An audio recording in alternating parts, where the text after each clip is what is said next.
On this episode of Rock School Proprietor Podcast, Mandy and I answer another listener question centered around how to get better results from your groups and your instructors when your studio has a rock band program. Stay tuned.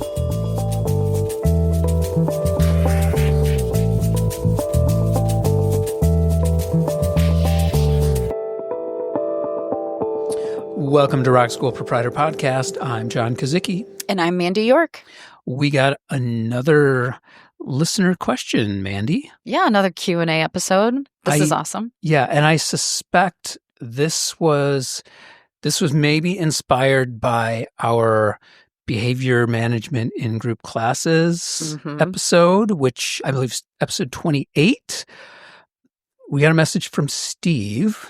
Do you want to read what we got from Steve? Yeah, sure. Steve reached out. He says, he asks, have you ever had a band where you felt like if the teacher couldn't pull it together, that it would be in danger of turning into a train wreck?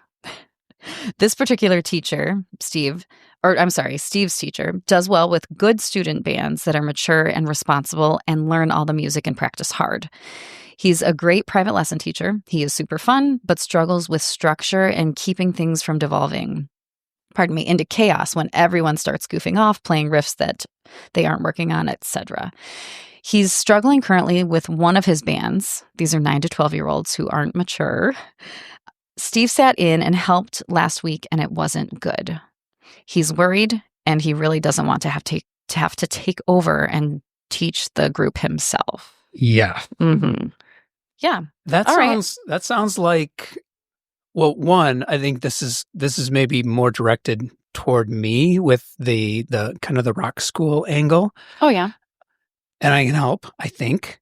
But it does sound really typical of some of the issues that I've seen in my school with that age range of kids. 9 to 12. Mm-hmm. Mm-hmm. Oh, yeah. Yeah. I would say this is something that many studio owners see. So we talked with Steve and found out some more details about what's going on here. He currently has 3 band instructors, including himself at his studio. He has rehearsal rules posted. Be respectful, be prepared, don't play when you aren't supposed to.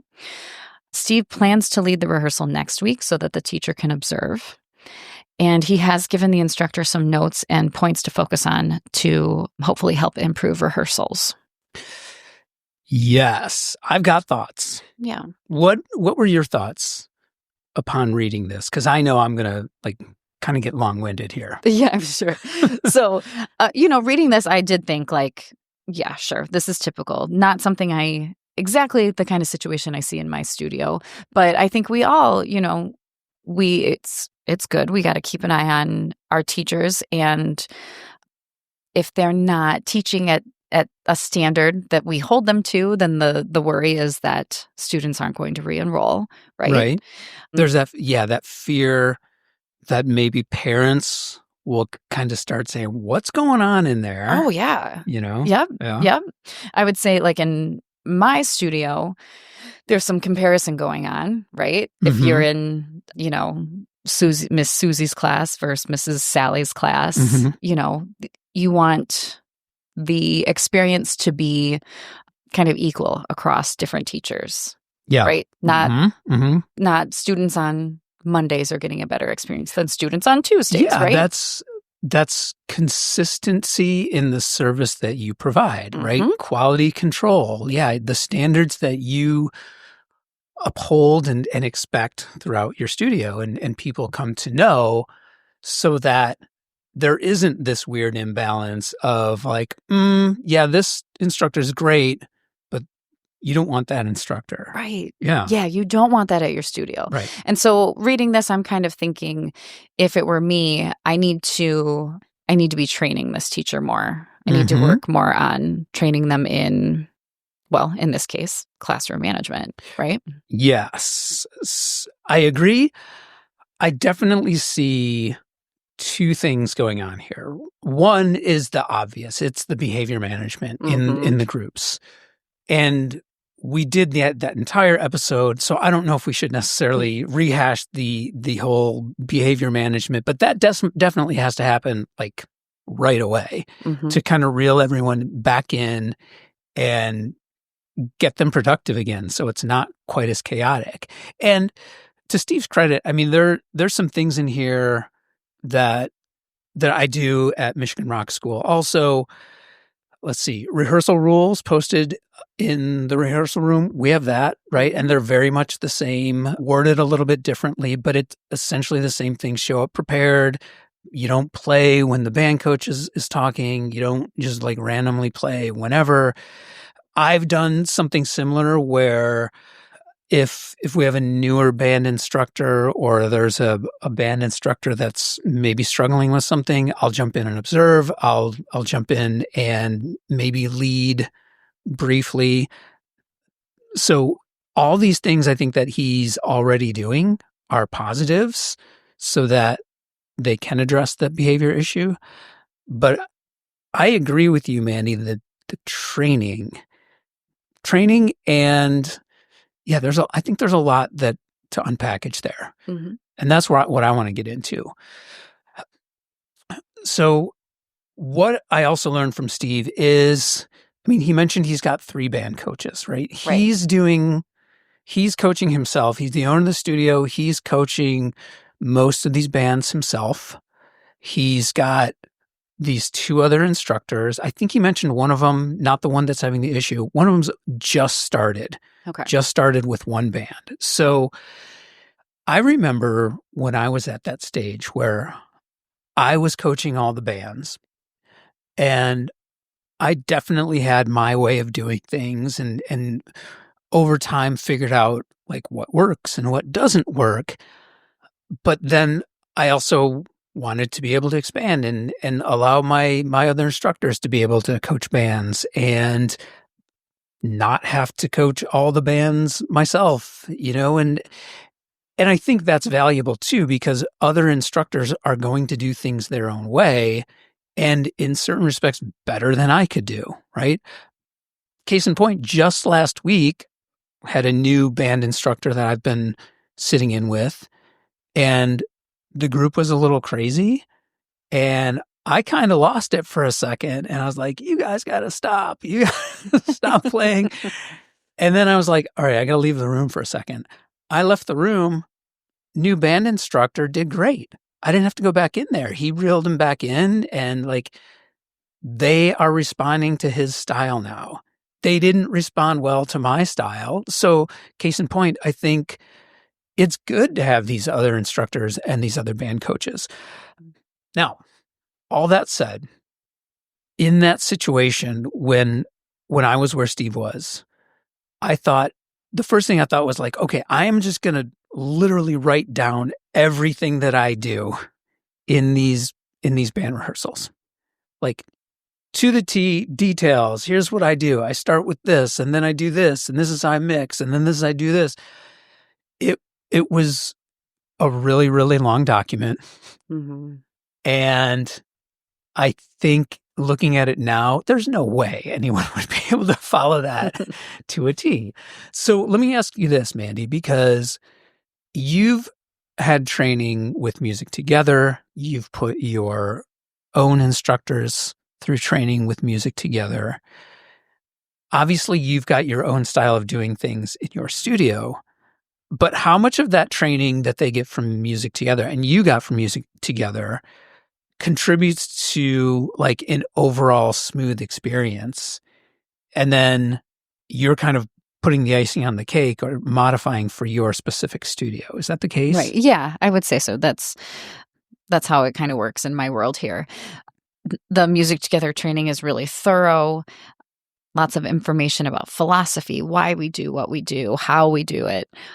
And I think, like Steve has pointed out in his action items here with his instructor, observation is important. Observation is a component of the Music Together training. So new teachers in training will observe classes, and then they come to me and they start observing and co-teaching. Okay. I think that's a really important part of the training experience, and they need to be in my studio with my families and seeing my style of how we do things before they go out on their own. your long document, everything you're doing, A to Z and everything in between. I observe my teachers, and it's great when you can give them real life examples. Take notes while you're observing, and then in your meeting afterwards, where you're not giving them every single point, but you're saying, I noticed this happened, right? Do you remember when this happened during class? This is how I would have handled it, right? Yeah. Or, if you had done this maybe before that song, you may have avoided that. Right. Just those kind of things, almost in real time. You're giving them this feedback right after the class is over.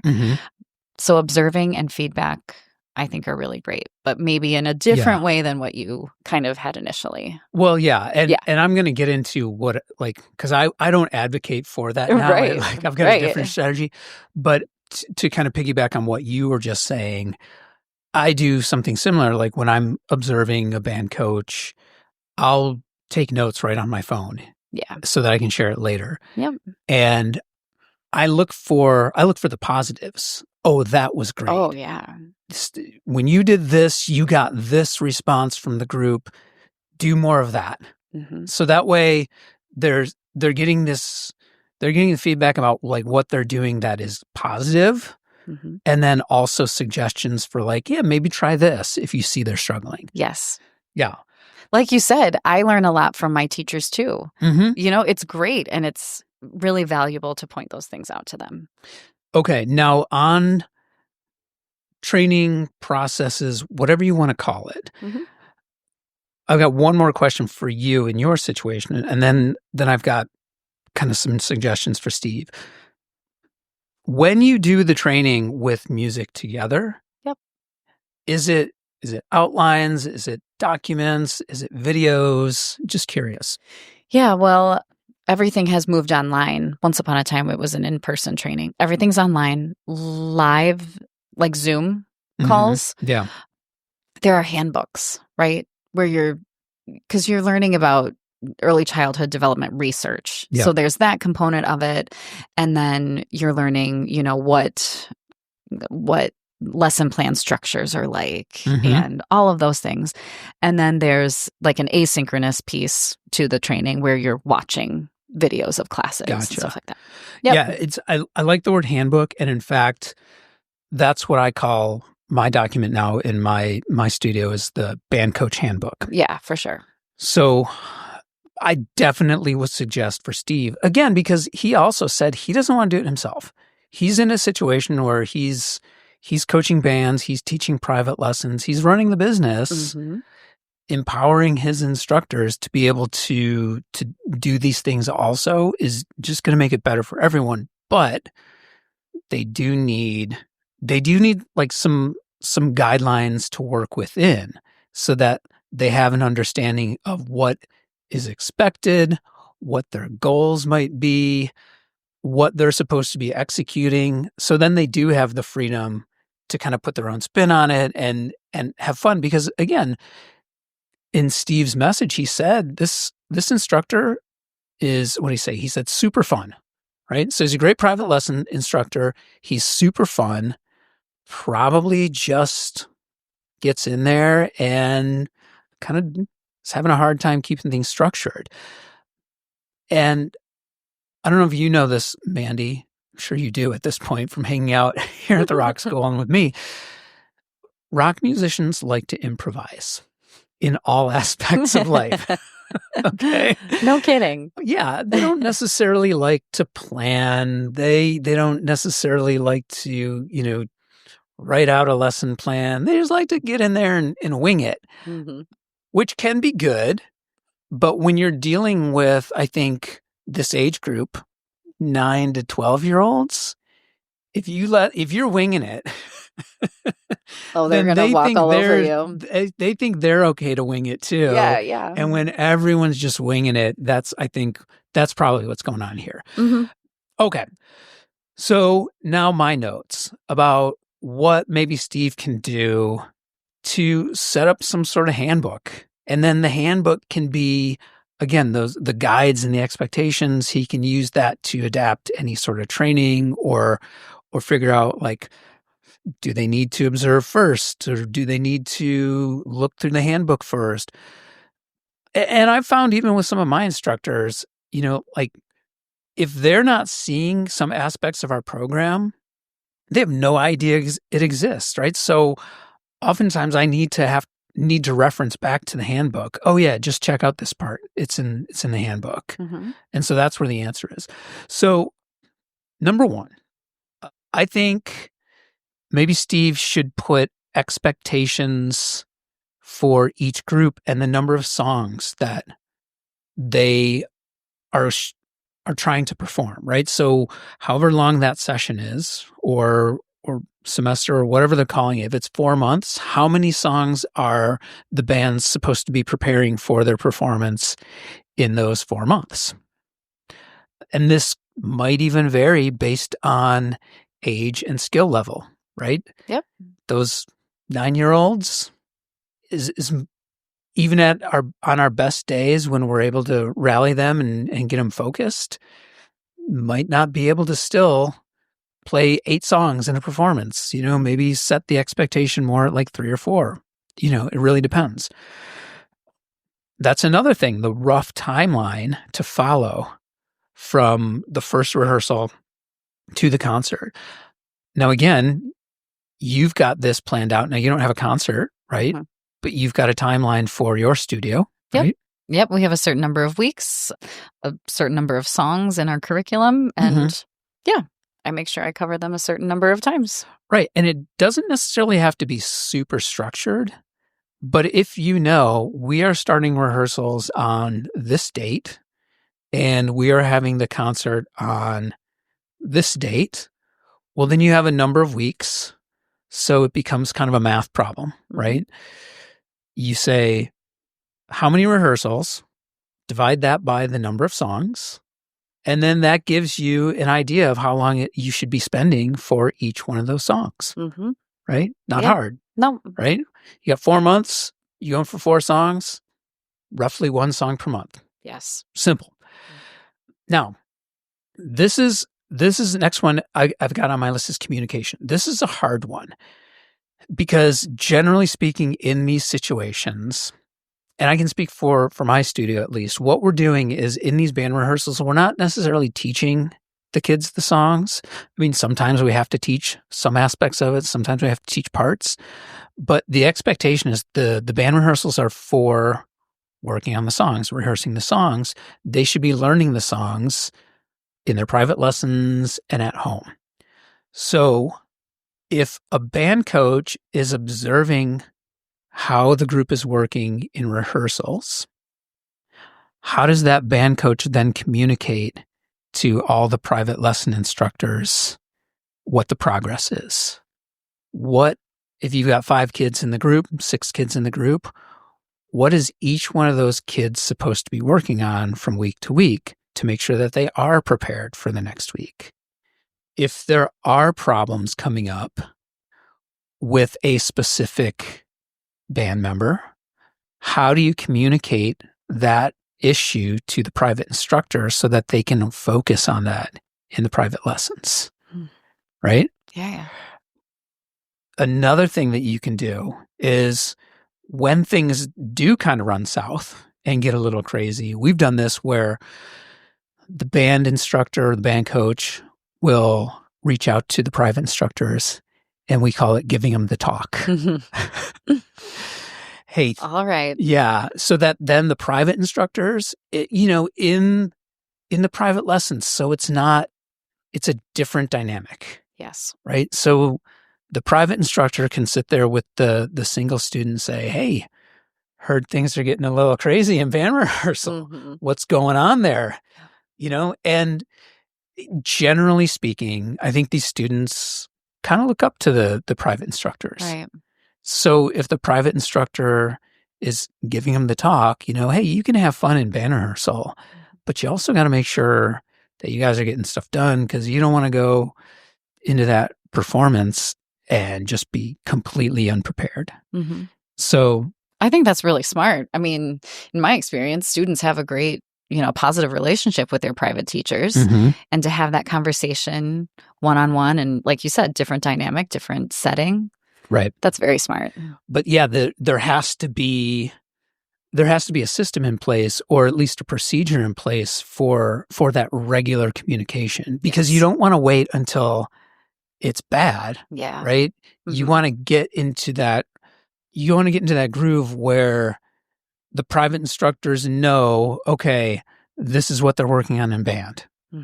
And if there is an issue, there's like, and it could go the other way too. The private instructor could need clarification on what's happening in band rehearsal. Okay, I know they're working on this song. Who's playing the solo? Who's playing this part? Are there any harmonies? All that stuff. Yeah. So communication amongst like the instructors becomes really important. Could maybe consider guidelines for what songs would be best for a particular skill level. That might be some information you want to put in a handbook. Yeah. So that the band instructors don't get in a situation where maybe their group is at one skill level, but they chose a song that's like a couple levels up. Right. Yeah.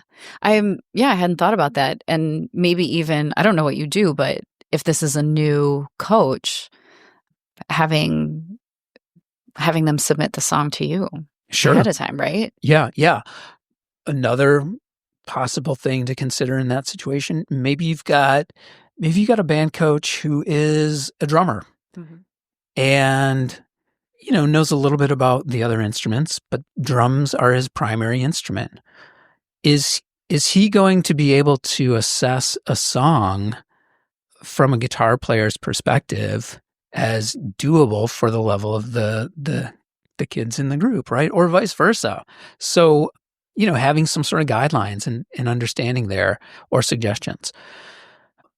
Now, I kind of alluded to this or mentioned this at the beginning, but what are the expectations of the band instructors regarding prep, right? Again, as I said, these rock guys just kind of like to wing it. Yeah. And that's, if you've got a kind of a goal-oriented program where you've got to get results, there might be some requirements for prep, whatever that is. Do they need to provide charts? Do they need to provide lyrics? But I think that should be clearly documented and clearly explained so that the band coaches know, like, oh, I've got to do this for every rehearsal. Yeah. Yep. Smart. Provide tactics and strategies for running an effective rehearsal. Now, this goes back to a little bit about behavior management, but we did talk about with that behavior management and the episode we did on that, having a routine in band rehearsals so that everyone knows what to expect. What are the goals for each rehearsal? And in these band situations, it also could include, like, how should you mix the group so everyone can hear properly? What are the volume levels that, you want to maintain so that it's not too out of control?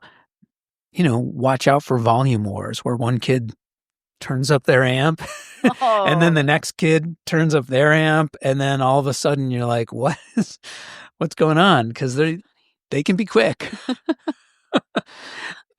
And it's kind of funny, but like when you think about a band rehearsal from a kid's perspective, when they're home practicing or when they're in a private lesson even practicing, they hear their instrument more than anything else. So when they go into a band rehearsal, it's going to sound different to them. And so their natural instinct is going to be like, oh, I can't hear myself. I need to be louder. But that's not the right mix for the entire group, right? Everyone needs to hear everything well. So, maybe provide some info in the handbook about mix and volume. And I'm big on with my groups, making sure they know how to set up, making sure they know how to clean up so that they're taking care of the room and we're ready for the next group. Let's see. What else do I got here? Now, when the behavior issues happen, or if they happen, what procedures or protocols do you have in place so that these band coaches know what they can do, what they shouldn't do, so they don't feel lost? Yeah. Because again, maybe Steve's band coach is just like, yeah, they're out of control. I don't know what to do here. So strategies that the band instructors can employ. Again, we talked about some of those on our behavior management in groups episode. How to get support if he needs it. If he's in the middle of a band rehearsal and, a kid's especially wild and, or something, maybe like an amp breaks or something, like, what do you do?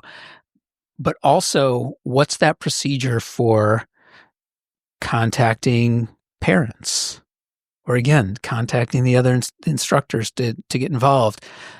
Who's responsible for contacting the parents if they have to do that? Is it an email? Is it a phone call? Like, what's the rough plan there? Because I think that can vary depending on how you have your studio set up. Yeah. And who makes the communication with the parents too. Exactly. And does Steve in this situation feel comfortable with his band coaches reaching out directly to the parents about this? Mm-hmm. Maybe so. Mm-hmm. But he's also going to want to make sure if he does that they're saying the right thing. Yeah. Not like, yeah, your kid was really bad in rehearsal. Mm-hmm. Yeah. Can you tell him not to be bad? Yeah. And then the parent's like, what? So, that like, think about who's responsible for contacting the parent and like how to be tactful. That goes back to consistency and how you're being represented. Exactly. And then once this whole handbook is sort of established, what kind of training does Steve want to make sure that his band instructors have so that he feels good about them running the band rehearsals, but also they feel prepared and they feel like they do have a plan and they're not just winging it? Yeah. So that's my really long-winded suggestion for Steve. It's a big job. It's a big job preparing these teachers. Yeah. But it does come down to us as studio owners to make sure they are prepared. Well, yeah. And this stuff doesn't happen overnight. No. I mean, I just have the benefit of having like over 10 years of kind of experiencing all this stuff and saying like, oh yeah, this should go in the handbook. Mm-hmm. Oh yeah, we should do we used to do this, but we've got to do this now. So yeah, that's good to note too. It's a living document. Yes. You keep adding things to this. Yes. And again, I'm going to mention this because one of Steve's goals is to not have to jump in and take over. Mm-hmm. So currently everything's in his head. Mm-hmm. He goes in there and runs a band rehearsal, and I don't know how much experience he has, but he's got it down. He's done this before. He knows how to interact with the kids to get what he wants out of them. Yeah. He doesn't necessarily have to think about it. It's almost second nature, right? And these band instructors will get there, but he just needs to figure out, how can I get some of this stuff out of my head? And because he probably did the same thing that they're doing. He probably did the same thing that I did, which is trial and error. You figure it out as you go along. So I think by documenting all these things and setting up a process, he'll be able to help his current band instructors in dealing with all this stuff. But also, then he's got a plan for any other band instructors. Yeah. So, maybe a year from now, this current band instructor is, maybe he's doing great and he's got 5 bands he's working with and he can't take on any more. Mm-hmm. What's Steve to do then, right? So success means, okay, now I got to have more people to do this. Yes. So better to do it now. Yeah. And you don't have to recreate the wheel later on when you're hiring more. Yep. Yeah. I mean, that is what it comes down to. We're trying to hire, competent exciting, passionate teachers that we can rely on so that we don't have to step in. Yes. Yep. Yes. So those are the two big things. Definitely got to deal with the behavior first, but also to support his team, like set up some expectations and what he wants to see as the end result so that these instructors understand, like, okay, these are my guidelines. Now I'm going to work within them. Mm-hmm. Yep. I like it. All right. Well, so with that, Steve, good luck. You can do it. Yeah. And again, go back to episode 28. Yep. The classroom management. I think it goes along with this conversation really well. Yes. Yeah. All right. Well, thank you, Mandy. We'll see you next time. Sounds great. Thanks, John. A quick note of thanks to Steve for reaching out and sharing his problem. We hope that our discussion helped. If you have a challenge in your studio or a topic suggestion, we would love to hear from you. You can contact us at info@rockschoolproprietor.com. You can find show notes and transcripts for this and all episodes at rockschoolproprietor.com. I'm at rock.school.proprietor on Instagram if you'd like to connect with me there. You can also find me on LinkedIn and Blue Sky as John Kazicki. If you enjoyed this show and gained insight from our conversation, then we count that as a win. All we ask in return is that you pay it forward, and please share the show with someone you think needs to hear it.